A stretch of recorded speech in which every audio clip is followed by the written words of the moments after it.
नमस्कार विद्यार्थी मित्रांनो, आपण या अगोदरील व्हिडिओमध्ये राज्यशास्त्रातील 3 प्रकरणांचा अभ्यास केलेला आहे. आता आजच्या व्हिडिओमध्ये आपल्याला प्रकरण क्रमांक 4 समकालीन भारत यामध्ये शांतता, स्थैर्य आणि राष्ट्रीय एकात्म समोरित आव्हाने याचा अभ्यास करायचा आहे. विद्यार्थी मित्रांनो, या अगोदर आपण पाहिलं की संपूर्ण जगावर जागतिकीकरणाचा परिणाम कसा झाला, तर या प्रकरणामध्ये आपल्याला समकालीन भारताचा अभ्यास करायचा आहे. म्हणजेच भारताशी निगडीत असणारे शांतता, स्थैर्य आणि राष्ट्रीय एकात्मता जी आहे, त्याला जी आव्हाने आहेत त्या आव्हानांचा अभ्यास आपल्याला या प्रकरणामध्ये करायचा आहे. आता आपल्याला माहिती आहे विद्यार्थ्यांनो, आपल्या भारतामध्ये मोठ्या प्रमाणावर एकात्मता आहे आणि एकात्मता असली तरी जे आपले लोकशाही समाज रचना आहे, या लोकशाही समाज रचनेचं एक वैशिष्ट्य आहे आणि ते म्हणजे विविधता. आणि ही विविधता आपल्याला म्हणजे या सर्व सामाजिक, सांस्कृतिक, आर्थिक, राजकीय आणि धार्मिक घटकामध्ये आपल्याला विविधता दिसून येते. पहा विद्यार्थ्यांनो, आणि ही जी विविधता आहे, ही विविधता असून देखील आपल्या भारतामध्ये एकात्मता आहे. परंतु काही गोष्टी अशा आहेत विद्यार्थ्यांनो, की ज्या गोष्टीमुळे भारतामध्ये विविधता मोठ्या प्रमाणावर दिसून येते. आता या लोकशाही समाज रचनेमध्ये वैचारिक प्रमाणामध्ये मोठ्या प्रमाणावर विविधता आहे विद्यार्थ्यांनो. म्हणजेच प्रत्येकाच्या वैचारिक विचार हे कसे आहेत, वेगवेगळे आहेत आणि त्यामुळे अनेक भारताची जी परिस्थिती आहे ती जात, धर्म, गरिबी, निरक्षरता, लोकसंख्येचा दबाव, भाषिक आणि वांशिक विविधता यामुळे मोठ्या प्रमाणावर गुंतागुंतीची झालेली आहे. आणि ही भारताची परिस्थिती ते त्यासमोरील आव्हानाचाच अभ्यास आपल्याला करायचा आहे. आता या व्यतिरिक्त विद्यार्थ्यांनो, शेतकरी असंतोष, कामगार आणि विद्यार्थी आंदोलने, जातीय दंगली आणि जातीय हिंसाचार यामुळे सुद्धा आपल्याला मोठ्या प्रमाणावर भारतामध्ये बदललेली परिस्थिती दिसून येते. त्याचबरोबर भारताने यासाठी मोठ्या प्रमाणावर सुशासन आणि कायदा राबवलेला आहे. त्या कायद्याची अंमलबजावणी केलेली आहे, परंतु त्या अंमलबजावणीमध्ये कुठेतरी कमतरता आहे आणि ही सार्वजनिक अराजकची प्रमुख कारणे आपल्याला सांगता येतील. म्हणजेच ज्या या दंगली असतील, आंदोलने असतील, हिंसाचार असेल, यामध्ये शासनाने कायदा केलेला आहे आणि त्या कायदा अंमलबजावणीतील जी कमतरता आहे, यामुळे भारतामध्ये सार्वजनिक अराजकता निर्माण झाली आहे आणि विद्यार्थ्यांनो त्यालाच पब्लिक डिसऑर्डर असे म्हटले जाते. आणि त्यामुळे मोठ्या प्रमाणावर भारतामध्ये विविधता, वैचारिक विविधता दिसून येते आणि त्यामुळे भारतामधील जी शांतता आहे, भारतामधील जी राष्ट्रीय एकात्मता आहे, त्याला कुठंतरी नक्कीच आव्हान निर्माण होत आहे. आणि विद्यार्थ्यांनो, आणि आपल्या राज्याचं जर आपण पाहिलं तर राज्याचं प्रथम जे कर्तव्य असतं राष्ट्राचं किंवा राज्याचं, ते म्हणजे देशामध्ये किंवा राज्यामध्ये शांतता आणि सुव्यवस्था राखणे आणि त्यानुसार राज्यात आर्थिक, सामाजिक, सांस्कृतिक, राजकीय एकात्मता साधणे व शांतता, सुरक्षितता टिकवून ठेवणे आवश्यक असते, जेणेकरून राज्यामध्ये, देशामध्ये शांतता प्रस्थापित होईल. आणि या गोष्टीशी निगडीत असणाऱ्या संकल्पना म्हणजे विद्यार्थ्यांनो राष्ट्र, राष्ट्रवाद आणि राज्य आणि राज्यासमोरील असणारी जी आव्हाने आहेत, त्या आव्हानांचा अभ्यास आपल्याला या ठिकाणी करायचा आहे. मग त्या अगोदर आपल्याला नेमकं राज्य म्हणजे काय आहे, राष्ट्र म्हणजे काय आहे आणि राष्ट्रवाद म्हणजे काय आहे किंवा राष्ट्रवाद ही भावना, संकल्पना कशी निर्माण झाली, हे सगळं समजून घेणं, लक्षात घेणं गरजेचं आहे. आता त्या अगोदर आपण पाहूया, सगळ्यात पहिली जी संकल्पना आहे ती म्हणजे राष्ट्र. आता राष्ट्र ही एक भावनेनी बांधलेला जो समुदाय आहे त्याला राष्ट्र म्हटलं जातं. म्हणजेच ज्या राष्ट्रामध्ये एकात्मता आहे आणि या राष्ट्राचा किंवा राष्ट्रीय संकल्पनेचा एकात्मता हा एक आधारभूत घटक आहे आणि राष्ट्र निर्माण होण्यासाठी विद्यार्थ्यांनो देशामधील जी जनता आहे त्या जनतेमध्ये एकात्मता असणं गरजेचं आहे. त्यावेळेस राष्ट्राची काय होत असते, निर्मिती होत असते. आता मग हे जे राष्ट्र आहे, राष्ट्र निर्माण होण्यासाठी स्वतःची वेगळी सामाजिक, सांस्कृतिक, राजकीय ओळख असलेला हा जो समुदाय आहे तो स्वतःचे वेगळेपण स्थापित करू इच्छितो. मग त्यामध्ये संस्कृती असेल, वंश असेल, धर्म असेल, भाषा असेल, इतिहास असेल, यातील जे साम्य असतं विद्यार्थ्यांनो, त्या साम्यामुळे हे लोक एकत्र येतात आणि त्यांच्यामध्ये एकात्मतेची भावना निर्माण होते आणि त्या ठिकाणी राष्ट्र निर्माण होत असतं. आणि या आधारावरच प्राध्यापक गार्नर यांनी राष्ट्राची व्याख्या कशी केलेली आहे पहा. राष्ट्र म्हणजे सांस्कृतिक एकता असलेला सामाजिक समूह आहे आणि त्या ठिकाणी त्या सामाजिक समूहालाच या ठिकाणी प्राध्यापक गार्नर यांनी राष्ट्र असे संबोधलेलं आहे. म्हणजे थोडक्यात सामाजिक, सांस्कृतिक व राजकीय पातळीवर स्वतःची समान ओळख असणारे लोक आपले स्वतंत्र अस्तित्व निर्माण करण्याचा ज्यावेळेस प्रयत्न करत असतात त्यावेळेस त्याला राष्ट्र असे म्हणतात. लक्षात घ्या विद्यार्थ्यांनो. म्हणजेच या ठिकाणी राष्ट्र निर्माण होण्यासाठी जे समाज आहे जो त्या समाजामध्ये एक स्वतःची ओळख निर्माण व्हावी यासाठी ते राष्ट्र निर्मितीची त्या ठिकाणी इच्छा व्यक्त करत असतात. आणि या राष्ट्र निर्मितीसाठी विद्यार्थ्यांनो या ठिकाणी जो महत्त्वाचा घटक आहे तो म्हणजे लोकसंख्या, सामूहिक ऐक्याची भावना आणि राजकीय वेगळेपण हे राष्ट्राची प्रमुख वैशिष्ट्य सांगता येतील. म्हणजेच या ठिकाणी राष्ट्र जर निर्माण व्हायचं असेल तर त्या ठिकाणी लोकसंख्या असावी लागते, त्याचबरोबर त्या लोकांमध्ये सामूहिक ऐक्याची भावना असावी लागते आणि आपण यांच्यापेक्षा काहीतरी वेगळे आहोत हे राजकीय वेगळेपण त्यांच्यामध्ये असायला लागतं. त्या ठिकाणी राष्ट्राची निर्मिती होते आणि त्यामुळे हे राष्ट्राची वैशिष्ट्य आपल्याला सांगता येतील. आता त्यानंतर दुसरं वैशिष्ट्य आपल्याला सांगता येईल ते म्हणजे राष्ट्र निर्मितीसाठी वांशिक, भौगोलिक, धार्मिक आणि भाषिक एकता तसेच समान हितसंबंध असणं गरजेचं आहे. आणि हे जे समान हितसंबंध आहेत हे राष्ट्राचे आधारभूत घटक आहेत.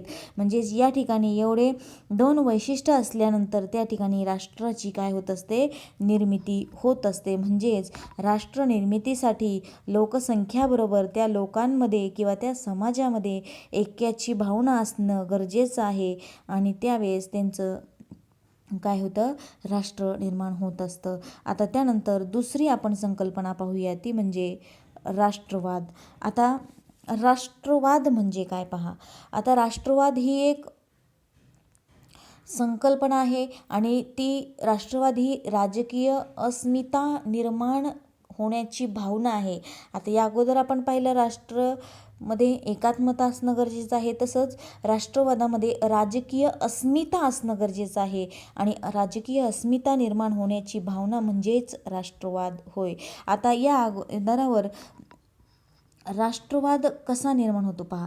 प्रत्येक व्यक्तीला आपल्या राष्ट्राबद्दल जो अभिमान असतो, जे प्रेम असतं त्याला आपण थोडक्यात राष्ट्रवाद म्हणूया आणि या भावनेलाच राष्ट्रवाद असं म्हटलं जातं आणि आपल्या राष्ट्राशी आपण एकदम जोडले गेलेलो असतो. आता उदाहरणार्थ आपलं भारत हे राष्ट्र आहे. भारत माता म्हटलं की आपलं एक वेगळा अभिमान आपल्याला वाटतो. हाच आपला झाला राष्ट्रवाद. म्हणजेच आपल्या राष्ट्राबद्दल असणारी जी भावनिकता आहे, आपल्या राष्ट्राबद्दल असणारा जो अभिमान आहे त्याला राष्ट्रवाद असं म्हटलेलं आहे. आणि या राष्ट्रवादामध्ये एक राजकीय अस्मिता असते आणि त्या अस्मितेतून स्वतःची जाणीव निर्माण होत असते आणि या राष्ट्रवादामध्ये वांशिक, धार्मिक, भाषिक इत्यादी समुदायामध्ये ऐक्याची भावना निर्माण करणारा हा राष्ट्रवाद एक घटक आहे पहा विद्यार्थ्यांनो. आणि आपण राष्ट्रवादाची वैशिष्ट्य जर सांगता येतील ते म्हणजे वसाहतवादास तसेच साम्राज्यवादास विरोध आणि विविधतेला प्रोत्साहन हे राष्ट्रवादाची आपल्याला वैशिष्ट्ये सांगता येतील. म्हणजेच या ठिकाणी राष्ट्रवाद काय करत असतो, वसाहतवाद आणि साम्राज्यवादाला विरोध करतो आणि जी विविधता आहे त्या विविधतेला प्रोत्साहन देत असतो. ही राष्ट्रवादाची काय आहेत, वैशिष्ट्ये आहेत. आता या ठिकाणी राष्ट्रवादाचे प्रकारसुद्धा आपल्याला पाहायला मिळतात. उदारमतवादी राष्ट्रवाद आहे, परंपरावादी राष्ट्रवाद आहे, प्रसारवादी राष्ट्रवाद आहे. असे राष्ट्रवादाचे अनेक प्रकार आपल्याला सांगता येतात. आता या व्यतिरिक्त आपल्याला प्रागतिक राष्ट्रवाद आणि अप्रागतिक राष्ट्रवाद देखील या ठिकाणी सांगता येईल. आणि हे राष्ट्रवाद एक राजकीय अस्मिता आहे, त्यामुळे आपल्या राष्ट्राशी ती जोडली गेलेली आहे आणि त्यामुळे आपल्या राष्ट्राबद्दल आपल्याला काय वाटत असतो, अभिमान वाटत असतो. हा झाले राष्ट्रवाद. आता त्यानंतर आपण पाहूया राज्य म्हणजे काय. आता राज्य ही एक सार्वभौम संकल्पना आहे आणि राज्य ही स्वयंनिर्णयाच्या आधारावर निर्माण झालेला एक घटक आहे. आणि जेव्हा राष्ट्रातील लोक सार्वभौम राज्याची मागणी करतात तेव्हा, म्हणजेच स्वयंनिर्णयाच्या हक्काची मागणी करतात तेव्हा ती स्वयंनिर्णयाची आस राष्ट्राला राज्याच्या दिशेने घेऊन जाते आणि राष्ट्राचे हे कशात रूपांतर होते, राज्यात रूपांतर होते. आणि त्यामुळे राज्य म्हणवून घेण्यासाठी स्वातंत्र्य, शासनव्यवस्था, सार्वभौमत्व, भूप्रदेश आणि लोकसंख्या या घटकांची आवश्यकता असते. पहा विद्यार्थ्यांनो, म्हणजेच राज्य निर्माण होण्यासाठी लोकसंख्या तर आवश्यक असते, त्याचबरोबर स्वतःची शासन संस्था आवश्यक असते, त्याचनंतर भूप्रदेश सुद्धा आवश्यक असतो. आणि हे जे 3 घटक आहेत ते राज्याचे घटक आपल्याला सांगता येतील. आणि हे घटक ज्यावेळेस निर्माण होतात त्यावेळेस राज्य निर्माण होत असतं. आणि या आधारावरच प्राध्यापक विल्सन यांनी पहा राज्याची व्याख्या केलेली आहे. त्यांच्या मते निश्चित अशा भूप्रदेशात कायद्यासाठी जो सुसंघटित झालेला लोकसमुदाय आहे त्याला राज्य असे म्हणतात, अशी व्याख्या प्राध्यापक विल्सन यांनी केलेली आहे. म्हणजेच या ठिकाणी सुद्धा पहा भूप्रदेश आलेला आहे, त्या ठिकाणी लोकसंख्या म्हणजे समुदाय आलेला आहे आणि त्या ठिकाणी कायदा म्हणजे शासन व्यवस्था. म्हणजेच हे 3 घटक आपल्याला राज्याचे सांगता येतील आणि त्या 3 घटकानुसार या ठिकाणी राज्य निर्माण होत असतं. आणि राज्याचा सगळ्यात महत्त्वाचा जो घटक आहे तो म्हणजे सार्वभौमत्व. म्हणजेच लोकसंख्या, भूप्रदेश, शासनसंस्था आणि सार्वभौमत्व हे राज्याचे आधारभूत घटक आपल्याला सांगता येतील. आणि ज्यावेळेस राज्यामध्ये जे लोक राहत असतात त्या लोकांमध्ये धार्मिक, वांशिक आणि सांस्कृतिक एकात्मता असते आणि त्यामुळे त्या ठिकाणी त्यांचं राज्य निर्माण होत असतं. आणि या घटकामुळे सार्वभौमत्वाला कुठलाही धोका या ठिकाणी येत नाही. ही झाली राज्य ही संकल्पना. आता त्यानंतर आपल्याला पुढील जो मुद्दा अभ्यासायचा आहे तो म्हणजे या सर्व बाबतीमध्ये, म्हणजेच देशामध्ये किंवा राज्यामध्ये शांतता आणि स्थैर्य किंवा राष्ट्रीय एकात्मता निर्माण करायची आहे. आणि त्याबाबत आपल्याला पाहायचं आहे की राज्याची भूमिका कशा प्रकारची आहे आणि राज्य हे कशा प्रकारे या ठिकाणी राज्यामध्ये शांतता व सुरक्षितता किंवा राष्ट्रीय एकात्मता कशा प्रकारे प्रस्थापित करतं हे पुढील मुद्द्यांच्या आधारे आपल्याला लक्षात येईल. आता राज्यामध्ये धर्मनिरपेक्षता, लोकशाही, राष्ट्रवाद यांसारखी मूल्ये आहेत. त्याचबरोबर आर्थिक प्रगती आणि समाज परिवर्तन यांसारखी उद्दिष्टे आहेत. आणि या आधारावरच राज्य आपली भूमिका स्पष्ट करत असतं आणि त्या ठिकाणी त्यांची राज्याची जबाबदारी ही या आधारावरच राज्य पार पाडत असतं.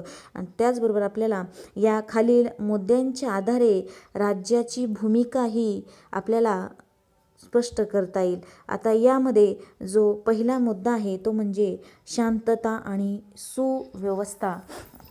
आता या ठिकाणी पहा राज्यामध्ये समाजात शांतता आणि सुव्यवस्था प्रस्थापित करणे हे राज्याचं प्राथमिक कर्तव्य आहे. म्हणजेच राज्याचा मूळ हेतू हा देशाचं संरक्षण आहे आणि त्यामुळे या कार्याला राष्ट्र उभारणीचे कार्य असं देखील संबोधलं जातं. म्हणजेच हे जे राज्याचं कार्य आहे ते राज्याच्या कार्याला त्या ठिकाणी राष्ट्र उभारणीचं कार्य असं म्हटलं गेलेलं आहे आणि त्यामुळे राज्य आपली जबाबदारी पार पाडताना राजकीय व्यवस्थेचे अस्तित्व, त्याचबरोबर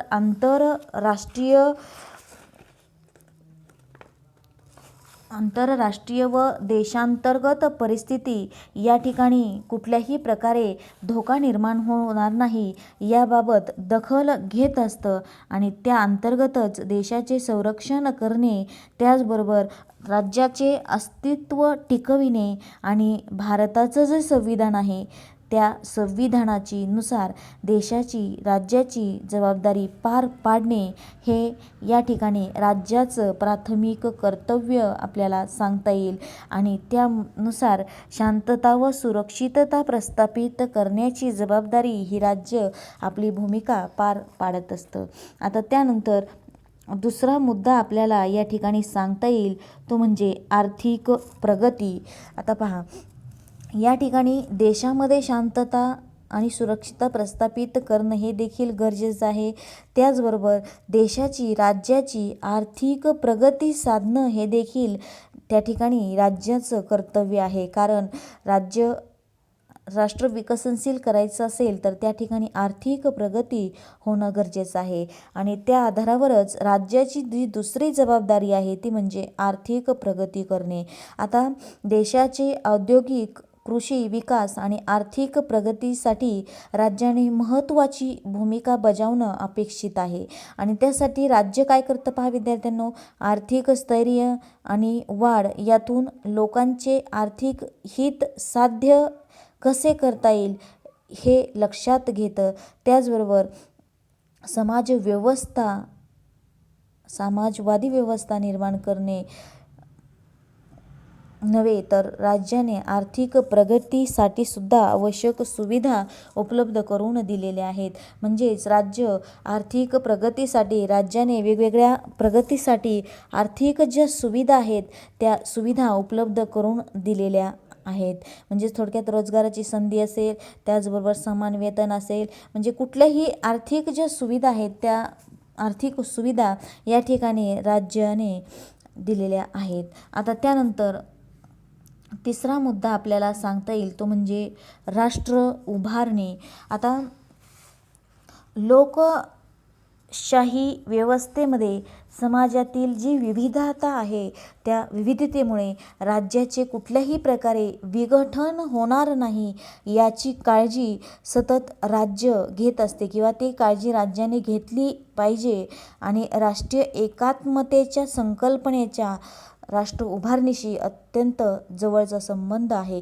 म्हणजेच जी आपली समाज व्यवस्था आहे त्या समाज व्यवस्थेतील विविधता लक्षात घेता त्या ठिकाणी राष्ट्रामध्ये एकात्मता कशी टिकून राहील हे लक्षात घेणं गरजेचं आहे आणि राष्ट्र उभारणी आणि राष्ट्रीय एकात्मता यांचा जो संबंध आहे तो अगदी जवळचा आहे आणि त्यामुळे त्या ठिकाणी याची जबाबदारी राज्यानं घेणं गरजेचं आहे जेणेकरून त्या ठिकाणी लोकशाही व्यवस्था किंवा राष्ट्रातील जी एकात्मता आहे ते टिकून राहण्यास मदत होईल.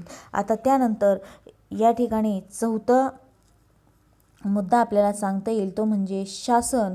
आता समाजामध्ये पहा, लोकांचा जो राजकीय सहभाग आहे हे शासनाचे महत्त्वाचं लक्षण आहे. म्हणजेच लोकशाही आपल्या भारत देशामध्ये असल्यामुळे त्या ठिकाणी लोकांचा सहभाग असणं गरजेचं आहे आणि राज्याचं कर्तव्य आहे की जास्तीत जास्त लोकांचा सहभाग हा राज्यामध्ये कसा निर्माण होईल ह्याकडे लक्ष देणे आणि त्यासाठी लोकशाहीकरण अथवा लोकशाही भाग याला असं संबोधलेलं आहे आणि त्यानुसार राज्याने त्या ठिकाणी लोकशाहीकरण करण्यासाठी किंवा लोकशाही लोकसहभागी राज्य करण्यासाठी लोकांचा जास्तीत जास्त सहभाग हा शासन प्रक्रियेमध्ये घेणे गरजेचं आहे. आणि या ठिकाणी या राज्याची आणखीन एक महत्त्वाची भूमिका आहे विद्यार्थ्यांनो, तो म्हणजे लोककल्याण साधने. आणि लोककल्याणाअंतर्गत या ठिकाणी आपल्याला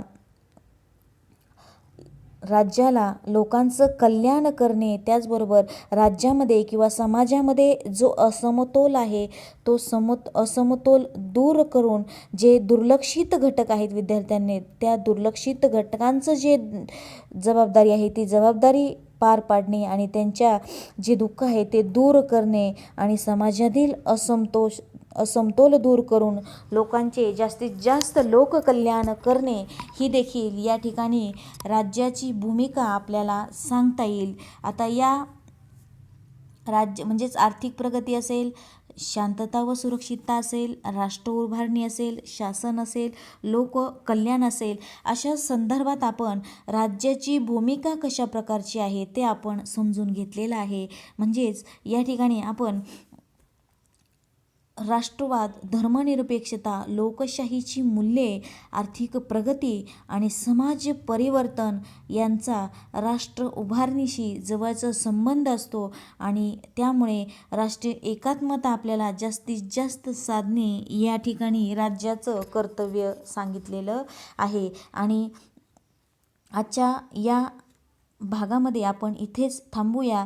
राहिलेला उर्वरित भाग आपण पुढच्या व्हिडिओमध्ये अभ्यास करूया. आता या व्हिडिओमध्ये आपण या ठिकाणी समाजाची जी व्यवस्था आहे ती व्यवस्था, त्याचबरोबर राष्ट्र म्हणजे काय आणि राष्ट्रवाद म्हणजे काय, त्यानंतर राज्य म्हणजे काय आणि या देशामध्ये असणारी जी शांतता व सुरक्षितता आहे आणि राष्ट्रीय जी एकात्मता आहे त्याबाबत राज्याची कशा प्रकारची भूमिका आहे, त्याशी निगडीत असणारे जे मुद्दे आहेत ते आपण अभ्यासलेले आहेत. आणि या ठिकाणी आजच्या भागामध्ये आपण इथेच थांबूया. धन्यवाद.